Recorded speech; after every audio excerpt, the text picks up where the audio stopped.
Salut à tous les amis, j'espère que vous allez bien. On se retrouve aujourd'hui, mercredi 25 février, pour une nouvelle vidéo. On va revenir sur toute l'actualité du FC Barcelone. Il y a quand même des choses à dire aujourd'hui. Il y a des choses à dire, on va parler de Marcus Rashford, on va parler du stade. Et donc, est-ce que le Barça sera disposé à ouvrir le stade à 62 000 personnes pour le match contre l'Atlético de Madrid le 3 mars? Il y a aussi beaucoup d'informations, la règle du 1 pour 1, la course aux élections. Bref, on va tout évoquer dans cette vidéo. N'hésitez pas avant de commencer à mettre un petit like, à booster la vidéo, à liker, commenter, partager, à vous abonner également sur mes différents réseaux sociaux, que ce soit sur Twitch, sur Discord, sur YouTube, sur Twitter. Tous les détails sont en description de vidéo. N'hésitez pas à le faire pour me montrer votre soutien. Alors, on y va. On débute, je vous l'ai dit, on commence par le dossier Marcus Rashford. Alors, déjà, Marcus Rashford, il y a quelques jours, je vous en avais parlé en vidéo, son agent est arrivé depuis la Grande-Bretagne pour le Barça, pour parler avec Deco. Alors, cette réunion s'est plutôt bien déroulée. Il faut savoir qu'elle a eu lieu il y a 3 jours, mais elle a porté sur 2 éléments. Premier élément, le prix du transfert éventuel. Et l'autre élément, le salaire. Alors, premier élément à connaître, c'est que le Barça, comme vous le savez, a une option d'achat qui est de 30 millions d'euros, qui a été fixée donc avec Manchester United l'été dernier. Et le joueur avait un salaire assez élevé. Il a décidé néanmoins de le baisser légèrement et que Manchester United prenne quand même une partie en charge. Maintenant, il faut le savoir. Premier élément, négociation sur le prix de transfert. Le Barça serait disposé à tenter de baisser l'option d'achat de 30 millions d'euros. L'option la plus idéale pour le Barça, serait de payer à peu près 20 millions d'euros. Mais comme vous le savez, comme je l'explique plusieurs fois, le prix de transfert fait juste partie du package, mais n'est pas le package intégral. Le package intégral, c'est le salaire plus le prix de transfert. Et donc le Barça veut payer 20 millions d'euros à Manchester United. Et en plus, concernant le salaire, qui est le deuxième élément de ces négociations, où ça a plutôt bien avancé, eh bien, il faut que Marcus Rashford accepte un salaire plutôt acceptable dans les clous du FC Barcelone. Alors, on n'a pas les émoluments pour l'instant éventuels, mais pour qu'il reste à Barcelone, il faut que l'autre élément, donc le salaire, soit dans la grille salariale du Barça.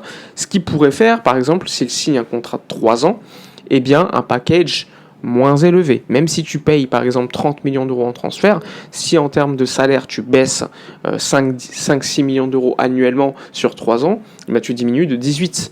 Donc ça aussi, c'est un élément hyper important à tenir en compte. Et donc les négociations ont bien avancé. Maintenant le Barça, d'ici l'été prochain, il y a encore un petit peu de temps, comme vous le savez, mais ça a plutôt bien avancé concernant les éventualités de garder Marcus Rashford l'été prochain. Il faudra voir si le Barça réussit finalement à négocier directement avec Manchester United une petite ristourne de quelques millions d'euros, mais en termes du salaire, en termes d'accord personnel avec le joueur, ça a bien avancé. Et franchement, je serais très surpris que le joueur ne reste pas en Catalogne l'été prochain, parce que le Barça a d'autres priorités à se renforcer lors du mercato. Comme vous le savez, le Barça veut investir beaucoup d'argent sur le neuf et sur le défenseur central. Si tu fais ça, forcément pour le poste d'ailier gauche, qui est un poste à renforcer, il te restera pas beaucoup d'argent. Et donc pour moi, ça fait sens complètement de pouvoir faire cette opération, sachant que les autres postes, il faut les renforcer, le neuf, le DC. Si par contre, tu n'avais pas ces priorités du numéro 9 ou du défenseur central, forcément, tu aurais eu une enveloppe beaucoup plus élevée pour l'ailier gauche, et peut-être que finalement, tu ne serais pas allé sur Marcus Rashford pour renforcer ton effectif. Pour moi, c'est pas un titulaire, c'est un mec qui fait nombre dans cet effectif et qui te permet, en cas de blessure, de rester assez compétitif. Donc personnellement, je trouve que c'est un bon choix dès lors que le salaire est abaissé et dès lors que le prix de transfert, pourquoi pas 25 millions d'euros pour Marcus Rashford. Pour moi, ça serait un bon choix de la part de la direction sportive, même s'il manquera toujours ce petit profil du dribbleur. Je vous en avais parlé en vidéo. Pour moi, le joueur idéal, c'est un mec qui dribble et qui fait les stats. Rashford, lui, c'est juste un joueur pour l'instant qui fait les stats, qui attaque l'espace, mais qui n'a pas encore cette facette dans le profil du 1v1 en phase arrêtée, où il va pouvoir te faire la différence. Même si c'est un joueur qui peut la faire, mais c'est pas sa caractéristique première. Et je pense que dans l'effectif, on manque d'un joueur comme ça sur le côté gauche. Mais au moins, à ce prix-là, je pense que ça reste un deal à faire. Il faut pas oublier que le marché actuel est complètement dingue. Et honnêtement, Il est arrivé à la fleur de l'âge, 28 ans, avec un salaire s'il la baisse, ce serait parfait, et un prix de transfert pas trop élevé. Honnêtement, si tu veux te renforcer en neuf et en DC, pour moi c'est une bonne opération. Donc opération qu'il faudra confirmer l'été prochain.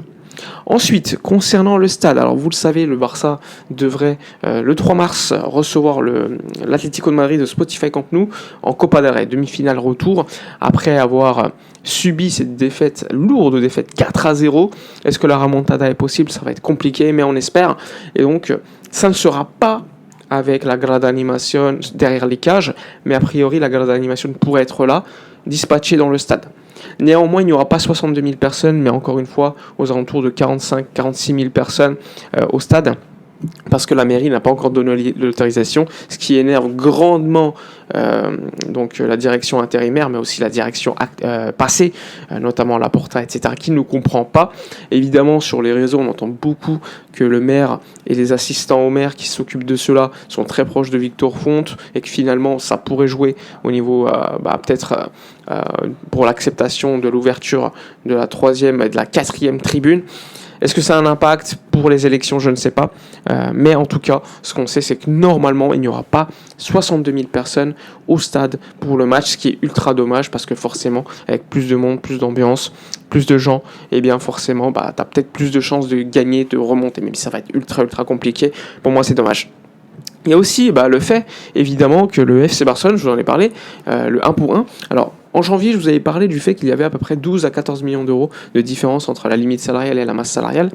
Il faut savoir que selon Ferran Olivé, qui est le trésorier du Barça, eh bien, cette différence est réelle. Cette différence est réelle, 12 à 14 millions d'euros, ce qui te permettrait l'été prochain, si tu réussis à résorber cette différence, que ça soit par un parcours où tu vas beaucoup plus loin en Ligue des Champions, par un budget transfert finalement au niveau des ventes plus élevé que prévu, ou par d'autres éléments qu'on ne maîtrise pas, eh bien forcément tu pourras compenser ce manque et revenir à la règle du 1 pour 1 en vue de l'été prochain. Donc ça aussi, c'est quand même une nouvelle ultra importante.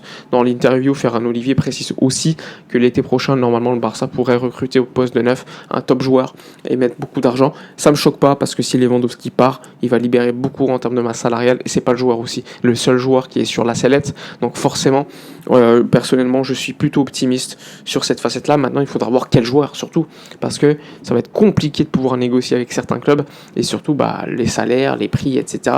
seront difficiles à gérer. Donc il faudra voir. Mais en tout cas, moi, je pense que je suis plutôt optimiste par rapport à cette facette-là. J'y crois. Concernant la course aux élections, normalement un débat va être organisé prochainement entre les représentants de chacune des candidatures. Il y a eu un sondage de Mundo Deportivo sur un panel de 300 socios qui est tombé. Il parle de 60% pour Laporta, 20% pour Font, et le reste, Villajuana et Marc Siria. Bon, ça me choque pas, je pense que c'est ce qu'il y aura lors des élections. Pour moi, il n'y a pas trop de suspense pour l'instant, même si on verra ce qui va se passer le 15 mars. Honnêtement, peu de suspense.